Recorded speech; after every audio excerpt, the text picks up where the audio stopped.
आदाब, मैं पलक शर्मा हाजिर हूँ हिंदुस्तान की सोशो इकोनॉमिक और कल्चरल इश्यूज पर खास प्रोग्राम लेकर। ये है इंडिया। हमारे प्रोग्राम में आज बात बॉर्डर इंफ्रास्ट्रक्चर मैनेजमेंट की। जी हाँ, हाल ही के बरसों में मिनिस्ट्री ऑफ होम अफेयर्स ने 13,020 करोड़ रुपए की लागत से साल 2021-22 से साल 2025-26 तक 15th फाइनेंस कमीशन साइकिल के दौरान central sector umbrella scheme border infrastructure और मैनेजमेंट यानी कि BIM के कंटिन्यूएशन का अप्रूवल दिया है। हालांकि वाइब्रेंट विलेज प्रोग्राम को बजट 2022-23 में अनाउंस किया गया था और साल 1985-90 के दौरान border area development programme 7th 5-year plan के अंडर लगाया गया था। अब समझने वाली बात यह है कि आज की बदलती दुनिया में हमारे लिए बॉर्डर इंफ्रास्ट्रक्चर डेवलपमेंट कितना इंपॉर्टेंट है और ऐसे प्रोग्राम के जरिए हमारी कंट्री के एक बड़े नेशन के तौर पर एस्टैब्लिश होने में कितनी मदद मिलती है। इसी पर बात करने के लिए हमारे साथ स्टूडियो में मौजूद हैं 3 खास मेहमान। हमारे साथ हैं बॉर्डर रोड्स ऑर्गेनाइजेशन के former director general lieutenant general retired Ravishankar, lieutenant general retired Rameshwar Yadav और Indian institute of foreign trade में प्रोफेसर राम सिंह। हम आप तीनों का अपने इस कार्यक्रम में वेलकम करते हैं। सबसे पहले सर, मैं आपसे शुरुआत करना चाहूँगी। जनरल यादव, ये जो बॉर्डर इंफ्रास्ट्रक्चर की हम बात कर रहे हैं, लगातार जिस तरह से चाइना के साथ इस वक्त माहौल हमारा बना हुआ है, उसको मद्देनज़र अगर एक ब्रॉड पर्सपेक्टिव हम देखें तो सबसे ज़्यादा हमारी जो सिचुएशन आज के दौर में है उसको आप कैसे सम अप करेंगे? देखिए, आपने चाइना की बात करी तो मैं आपको ले चलता हूँ लद्दाख, हिमाचल प्रदेश, उत्तराखंड और अरुणाचल प्रदेश की तरफ। जैसा आप सबको मालूम है, ये जो इलाके हैं ये पहाड़ी इलाके हैं और इनकी जब सीमा के पास के जो इलाके हैं वो हाई एल्टीट्यूड के अंदर है। 14,000, 15,000, 16,000 इस प्रकार के हाइट्स हैं और पूरे साल के अंदर ज़्यादातर समय पर इस इलाकों में बर्फ़ पड़ी रहती है और जब बर्फ़ नहीं रहती है फिर भी ये बहुत दुर्गम इलाके हैं। इन इलाकों में सड़क बनाना, हेलीपैड्स बनाना, ALGs बनाना बहुत ही मुश्किल काम है। तो इस काम को करने के लिए भारत सरकार की जो एक संस्था है इंडियन आर्मी की, BRO बॉर्डर रोड ऑर्गेनाइजेशन, उसको ये जिम्मेदारी दी गई है कि इन इलाकों के अंदर जो इंफ्रास्ट्रक्चर है उसको डेवलप किया जाए। अब बात आती है कि इसकी प्लानिंग किस प्रकार से की जाए। इसकी प्लानिंग के लिए हम ये देखते हैं हमारे बॉर्डर एरियाज के अंदर वो कौन कौन से इलाके हैं जहाँ पर कि हमारे सामने वाला जो दुश्मन है वो आ सकता है और कितनी मिकदार में आ सकता है, कि कितनी ट्रुप्स वो ला सकता है। उसका सामना करने के लिए हम जो डिफेंस अख्तियार करते हैं उस डिफेंस में हमको कितनी इन्फेंट्री चाहिए, उसकी फायर सपोर्ट के लिए कितना हमको तोपखाना चाहिए, क्या इन इलाकों में टैंक्स भी आ सकते हैं तो कितने टैंक हम ले जा सकते हैं, कितनी मिकदार में ले जा सकते हैं, क्या ये पूरा जो सिस्टम है और जो भी लॉजिस्टिक्स है किस प्रकार से हम जो हमारे आगे वाली एरिया के अंदर हमारी जो ट्रुप्स डिप्लॉयड हैं उनकी लॉजिस्टिक्स किस प्रकार हुई है, उनका अम्यूनिशन, उसकी राशन, उनका तेल, पानी, वो सारी चीज़ों की ज़रूरत पड़ती है जिसके अंदर बहुत ही अच्छा इंफ्रास्ट्रक्चर हमको चाहिए। बिल्कुल। अभी हम देखते हैं कि कितनी हमको फौज चाहिए, उस फौज के हिसाब से हम करते हैं। हम इस चीज़ को 2 तरीके से समझते हैं। एक तो हमको क्या कैपेबिलिटी चाहिए और उस कैपेबिलिटी के लिए हमारी रोड और बाकी इंफ्रास्ट्रक्चर है उसकी कैपेसिटी कितनी होनी चाहिए। इस बात को समझाने के लिए मैं आपको ये बताता हूँ, जैसे तोप ले जाना है, तोपों ले जाने के लिए काफ़ी बड़ी बड़ी गाड़ियाँ होती हैं। उनको जब पहाड़ी इलाकों में जो सड़कें होती हैं स्ट्रेट तो होती नहीं है, वो काफ़ी उसमें हेयर बैंड्स होते हैं और उसके अंदर स्लोप होता है। तो जो भी बैंड्स हैं उनको इतना बड़ा करना चाहिए ताकि ये बड़ी जो गाड़ियां हैं तोपों को खींच के ले जाती हैं उनको वो आसानी से जा सके। साथ ही साथ क्योंकि ये काफ़ी हैवी रहती हैं उसलिए उनकी जो स्लोप है वो बड़ी ग्रेडियंट थोड़ा कम होना चाहिए। इसके साथ साथ ये नहीं है कि सिर्फ एक सड़क हमने बना दी। किसी भी इलाके के अंदर हमको डिफेंस लेना है या हमको हमलावर कार्रवाई करनी है, उसके लिए हमको 2 या 3 एक्सेस चाहिए, बशर्ते कितना हमको कितनी फौज हम ले जाना चाहते हैं। और ये जो जितनी भी सड़कें पहाड़ी इलाकों में बनाई जाती हैं, अगर आपको एक एक्सिस से दूसरी एक्सिस के ऊपर शिफ्ट करना हो तो दोनों सड़कों के बीच के अंदर लेटरल्स हमको बनानी पड़ती हैं, ताकि हमारी टेक्निकल हिसाब से काफ़ी फ्लेक्सिबिलिटी हो जाए। खुदा ना खास्ता अगर एक रोड बंद हो जाती है तो हम जो हमारी ट्रुप्स है और हमारा जितना भी असलाह है उसको दूसरी सड़क से हम आगे भेज सकें। ये जितना भी कार्रवाई है, जब से 1960 से ये ऑर्गेनाइजेशन बनी है, उन्होंने बहुत अच्छा काम किया है और धीरे धीरे हमारे बॉर्डर एरियाज के अंदर अरुणाचल प्रदेश में, उत्तराखंड में, हिमाचल प्रदेश और लद्दाख के इलाके में काफ़ी सड़कें, काफ़ी हेलीपैड्स, एयर स्ट्रिप्स, ये सारी चीज़ें बीआरओ ने बनाया है और हम उनके शुक्रगुजार हैं कि जो फौज आगे तैनात है उसकी सहूलियत के लिए बहुत अच्छा काम इन्होंने किया है। बिल्कुल। जनरल यादव, ये तो हुई स्ट्रेटेजिक बात। प्रोफेसर सिंह, मैं आपसे ट्रेड के मद्देनज़र सवाल लेना चाहूँगी कि ख़ास तौर पे अभी ऑफ कोर्स जो चल रहा है चाइना के बीच और जो हमारे रिलेशंस हैं हमारे नेबर्स के साथ, बीआरओ बहुत इंपॉर्टेंस रखती है जिस तरह से इंफ्रास्ट्रक्चर डेवलपमेंट की अगर बॉर्डर एरियाज में बात करें, लेकिन ट्रेड ख़ास तौर पे भी इससे बहुत इफेक्ट होता है। जितनी अच्छे रास्ते होंगे, जितनी अच्छी रोड्स होंगी और जिस तरह से डेवलपमेंट होता है पिछले कुछ सालों में, उतना ही अच्छा हमारा ट्रेड रूट भी होगा। ट्रेड के मद्देनज़र आप इस चीज़ को कैसे देखते हैं? यस, इसकी सामरिक महत्वता जितनी है उससे ज़्यादा कई ज़्यादा गुना महत्वता इसकी आर्थिक है, क्योंकि आज के युग में ये युग है सप्लाई चेन और कनेक्टिविटी का। किसी भी राष्ट्र को अगर अपने पूरे लोगों को एकता के सूत्र में पिरोना है, उसके लिए तो रोड्स या सप्लाई चेन चाहिए, पर उसके अलावा आर्थिक रूप से उनको सशक्त बनाना और वहीं पर स्वरोजगार के अवसर प्रदान करना, ये भी बहुत महत्वपूर्ण हो जाता है। प्यारे दर्शकों, आज आपको जैसे पता है कि हमारे देश के लगभग 5 या 6 कंट्री के साथ में 17 स्टेट्स के बॉर्डर जुड़े हुए हैं। वहाँ पर ड्राई पोर्ट जो बनाए जाएंगे, उससे जो वहाँ पर कार्गो की मूवमेंट होगी, जो कंटेनर्स है, जैसे सर ने बताया कि तोपों की मूवमेंट के लिए जैसे ग्रेडियंट चाहिए, उसी प्रकार से जो कंटेनर्स की मूवमेंट होती है 20 फीट के या 40 फीट के, जब वो कार्गो की टू एंड फ्रो मूवमेंट होगी और उसके लिए भी हमें बहुत ही मजबूत इंफ्रास्ट्रक्चर की जरूरत पड़ती है। और हमारी सरकार ने पिछले 10 सालों में, एक दशक में बहुत ज़्यादा इस पर जोर दिया है, बीआरओ का बहुत ज़्यादा बजट बढ़ाया है, ताकि हम वहाँ पर रोजगार के नए अवसर और आर्थिक रूप से वहाँ के लोगों को कनेक्टिविटी विद इंक्लूसिविटी के रूप में हम उनको अपने देश की मुख्य धारा में शामिल कर सके। इसके लिए हमने वहाँ पर बहुत तरीके के जो हाट बाजार होते हैं बॉर्डर एरियाज में, ताकि लोकल सामान एक कंट्री से दूसरी कंट्री ट्रेड हो जाए। जैसे कि हमारे, आपको वृहत रूप में अगर मैं बताना चाहूँ तो हमारा बांग्लादेश के साथ लगभग बहुत सारे लैंड कस्टम स्टेशन है, 36 के आसपास उसमें से ऑपरेशनल्स है। इसके अलावा नेपाल के साथ हमारे 19 लैंड कस्टम स्टेशन हैं, भूटान हमारा मित्र राष्ट्र है, उसके साथ 9 है, चाइना के साथ 3 है, पाकिस्तान के साथ हमारे 5 ऑपरेशनल है, और भी आगे इस पर विचार कर रहे हैं। तो जब किसी देश को अपनी आर्थिक तरक्की को आगे ले जाना है, उसके लिए ट्रेड एक बहुत बड़ा वेपन है, बहुत बड़ा इंस्ट्रूमेंट है। आज का युग ही ट्रेड का युग है, और अगर हम उसमें लोगों को शामिल करते हैं, उसके through dry ports, through connectivity, by providing them connectivity, road के थ्रू, रेल के थ्रू, और दुर्गम स्थानों से जो हमारे जो सामान है, जैसे कि मैं एग्जाम्पल के रूप में आपको बताऊं, हमारे सिक्किम का ऑर्किड जो है वो वर्ल्ड बाजार में बड़ा फेमस है।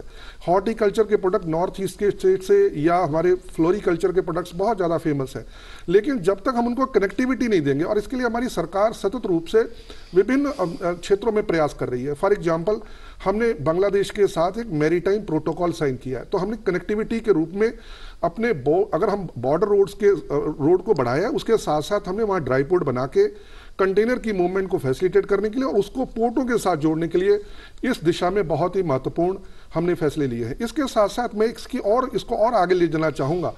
जब हम रोड विकसित करेंगे बॉर्डर एरियाज में, हिमालय बहुत सुंदर है, पूरे दुनिया में अगर इसकी सुंदरता की व्याख्या की जाए तो शायद महान कवियों ने भी इसको बहुत वृहत रूप में कवर किया है। इसको अगर हम टूरिज्म के क्षेत्रों में, क्योंकि हमें जब हम कनेक्टिविटी विद इंक्लूसिविटी की बात करते हैं तो हमें रोजगार के अवसर उन लोगों को पहाड़ी क्षेत्रों में, दुर्गम क्षेत्रों में उनके द्वार तक पहुंचाने होंगे। आज के युग में जो राष्ट्र अपनी कनेक्टिविटी को उस इंक्लूसिविटी के साथ में एक ह्यूमैनिटेरियन रूप में आगे ले जाएगा, वही एक विकसित राष्ट्र के रूप में, एक उभरते हुए व्यवस्था के रूप में, अर्थव्यवस्था के रूप में अंतर्राष्ट्रीय बाजार में पहचाना जाएगा। प्यारे मित्रों, अगर हम अपने बॉर्डर एरिया पे ये कनेक्टिविटी नहीं बढ़ाते तो हमारा दुश्मन इसका हमारे से फायदा ले सकता है, सामरिक रूप से भी, आर्थिक रूप से भी, राजनीतिक रूप से भी, कूटनीतिक रूप से भी और सामाजिक रूप से भी हम वहां पर पिछड़ जाएंगे। इस संदर्भ में मैं सरकार की योजना का और जो जल्दी में लिए गए फैसले हैं जिसमें कि बजट को दुगना करना और जो चुनौतियां थी, इंप्लीमेंटेशन की चुनौतियां थी, उनको ओवरकम करना, स्टेट्स का सेंटर के साथ में कोऑर्डिनेशन बढ़ाना और वहां के क्षेत्रों को अंतर्राष्ट्रीय बाजार के साथ जोड़ देना, इसकी भरपूर सराहना और प्रशंसा करता हूं। जी बिल्कुल, तो बात यहाँ पे स्ट्रैटेजी की हुई और ट्रेड तो बेशक बहुत ही एक इम्पॉर्टेंट सब्जेक्ट है आज के दौर में, ख़ास तौर पे जिस तरह से भारत ग्लोबली पहचाना जा रहा है। बट जनरल रविशंकर, आपसे मैं ये जानना चाहूँगी, आप बीआरओ के डीजी रहे हैं, एक बहुत ही इम्पॉर्टेंट ऑर्गेनाइजेशन है और लगातार इस पे काम चलता आया है, इतने सालों आप एसोसिएटेड रहे, किस तरह के चैलेंजेस आपको लगते हैं? क्योंकि ना सिर्फ प्लानिंग बल्कि इम्प्लीमेंटेशन भी बहुत ज़्यादा ज़रूरी है और खासकर आज के दौर में इंडिया उभरता हुआ नेशन है, लगातार उभर रहा है, इतने सारे बॉर्डर्स हैं, इतने सारे नेबर्स हैं, कैसे देखते हैं आप? देखिए, नेशनल सिक्योरिटी के तरफ से एक तो जनरल यादव ने बताया था कि बाहर से जो थ्रेट्स हैं उनके मुकाबले अगर हमें तैयार रहना है तो रोड्स की ज़रूरत है। डॉक्टर राम सिंह ने बोला था इकोनॉमिक्स के लिए भी हमें रोड चाहिए, पर सबसे ज़रूरी है कि जो लोग उधर हैं उनकी डेवलपमेंट हो जाए, उनकी ग्रोथ हो जाए, उससे ज़्यादा कोई सिक्योरिटी नहीं हो सकती हमारी बॉर्डर्स में। और बॉर्डर रोड्स सबसे पहले 1960 में हर बॉर्डर स्टेट में कनेक्टिविटी और रोड्स बनाने के लिए बना था। आज उसके 18 प्रोजेक्ट हैं जो सारे बॉर्डर्स राजस्थान से लेके JNK और हिमाचल, उत्तराखंड और नॉर्थ ईस्ट तक 18 प्रोजेक्ट हैं और हर स्टेट में ये काम करते हैं। और उस स्टेट में किसी भी दूर वाले विलेज में जाके पूछो तो वो बॉर्डर रोड्स का नाम समझता है, उसका महत्व समझता है और वो लोग मदद भी करते हैं, रेस्पेक्ट भी करते हैं। तो चैलेंजेस तो बहुत हैं ये सब करने के लिए, पर सबसे पहले जो रोड बनते हैं बॉर्डर रोड्स बनाते हैं और जब थोड़ा उधर डेवलपमेंट हो जाता है उसके बाद ही बाकी लोग आते हैं काम करने के लिए।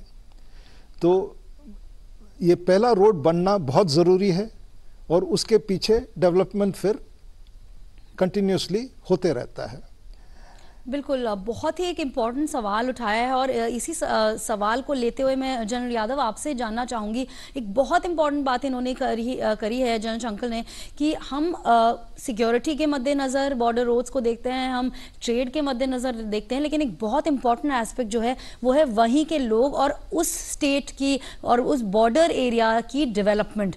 जैसे जैसे डेवलपमेंट होगी वैसे वैसे वहाँ लोग आएंगे, वहाँ भी काम बढ़ेगा, वहाँ टूरिज्म बढ़ेगी और एक तरह से इंफ्रास्ट्रक्चर बढ़ता है उस स्टेट का।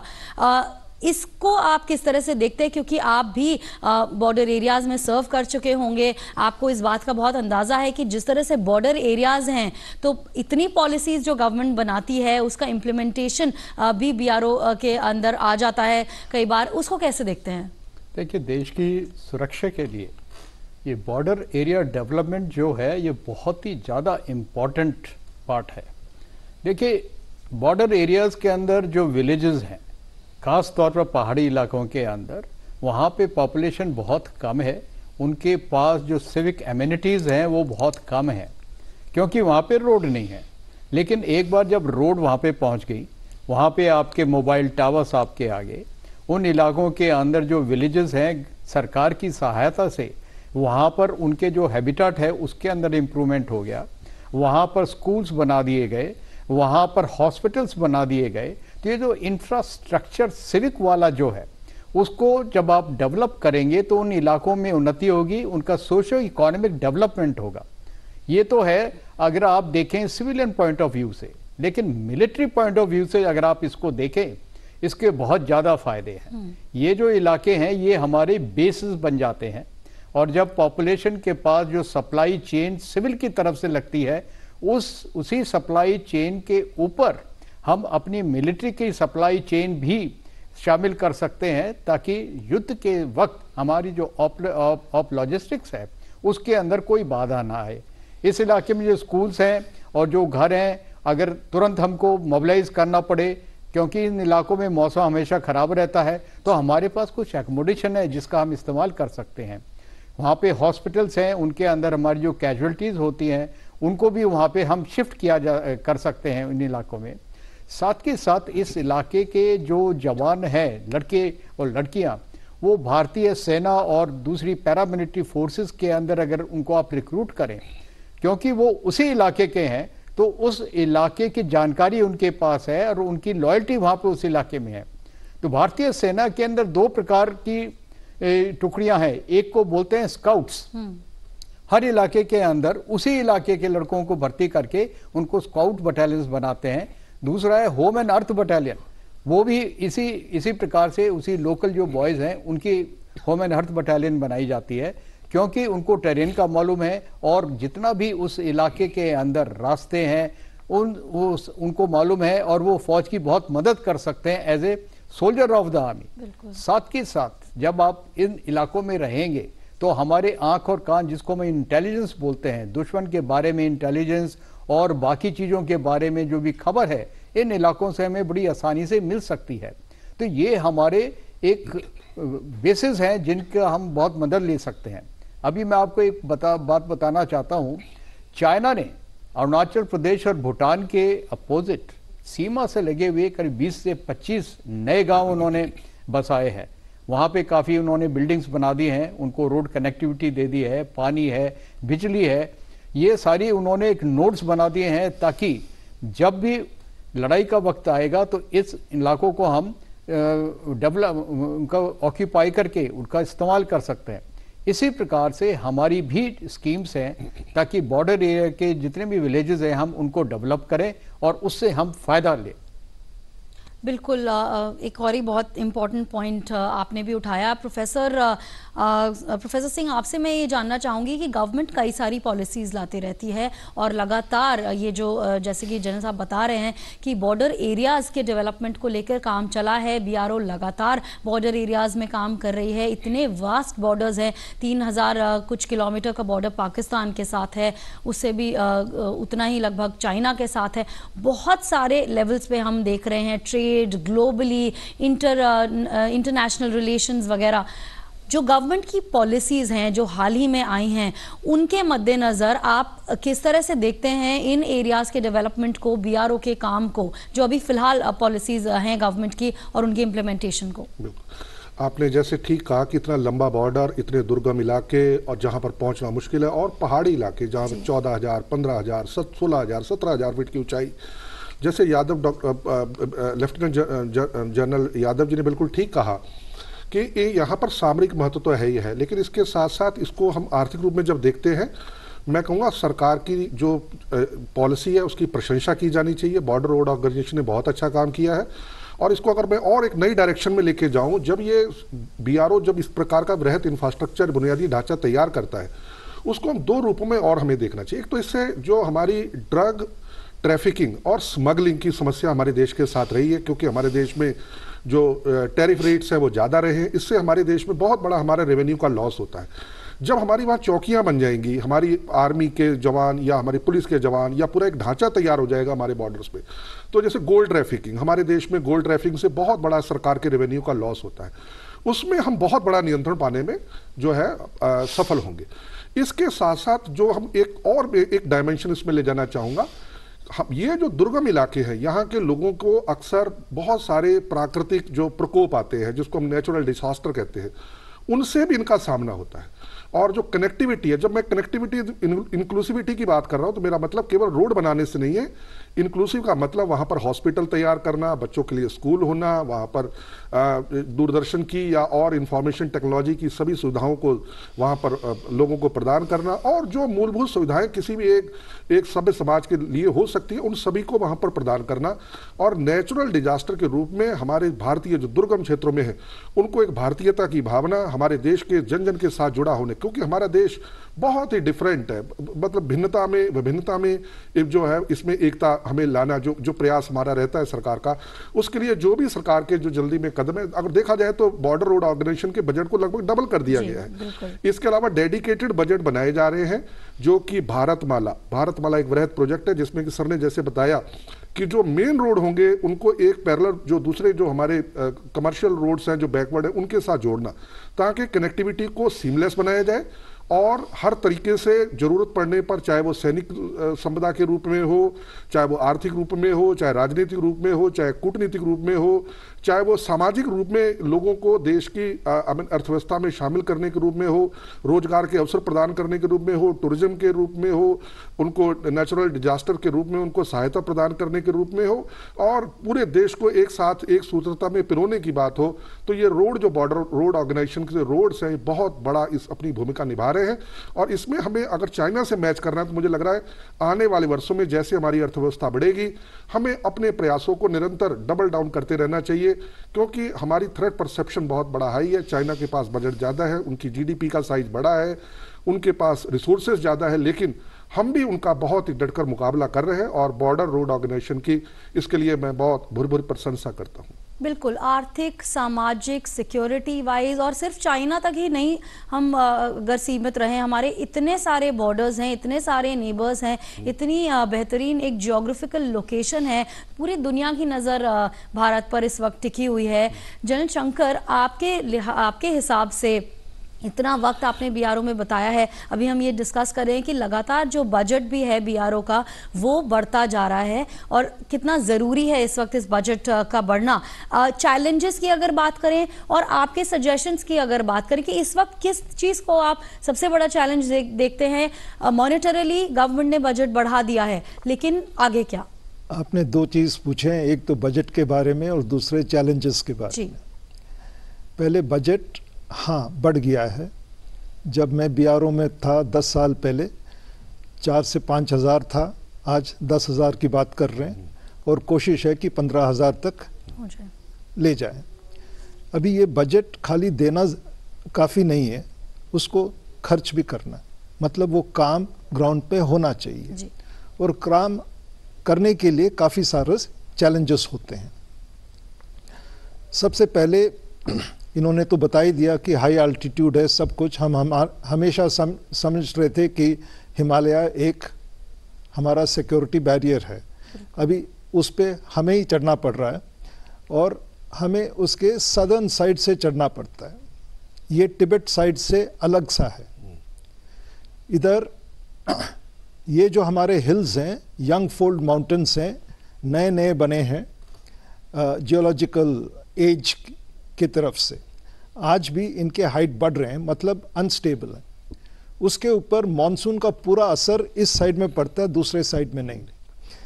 तो ये दोनों मिलके इधर काम करना बहुत मुश्किल होता है, ये एक सबसे बड़ा चैलेंज है।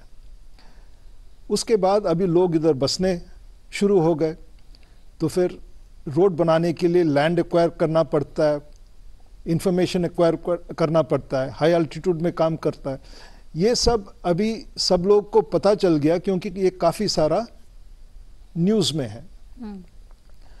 पर एक चीज़ आप समझना चाहिए, जब पहला रोड बनता है तो उसके बाद और हैवी काम हो सकता है उसके पीछे पीछे जी। मतलब जो पहला रोड बनता है वो बाकी काम के लिए एक शुरुआत है, और जितना बड़ा रोड बनता जाएगा उतना लोगों का सुविधा बढ़ता जाएगा, और उतना लोगों का खर्चा भी कम होता रहेगा। मैं समझाता हूं कैसे। आज हमारे बॉर्डर्स में छोटे ट्रक ही पहुंचते हैं। सिंपल लैंग्वेज में बोलूं तो 6 पहिए की ट्रक चलते हैं, आगे 2 पहिए, पीछे 4 पहिए, उसमें 8-9 टन का सामान जाता है। जिस दिन हमारे रोड ऐसे बन जाएंगे कि 14 पहिया के ट्रक जाए, जो सामान पहुंचने में खर्चा होता है वो आधा हो जाता है।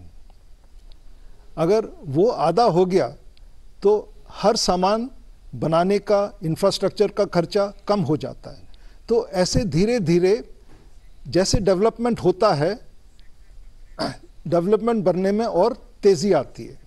आपने जितने BIM प्रोग्राम, ये प्रोग्राम, वो प्रोग्राम बताया था, ये सब तभी हो सकते हैं जब कनेक्टिविटी हो, और ये पहला कनेक्टिविटी BRO से मिलता है। फिर उसको आज हम बढ़ा रहे हैं।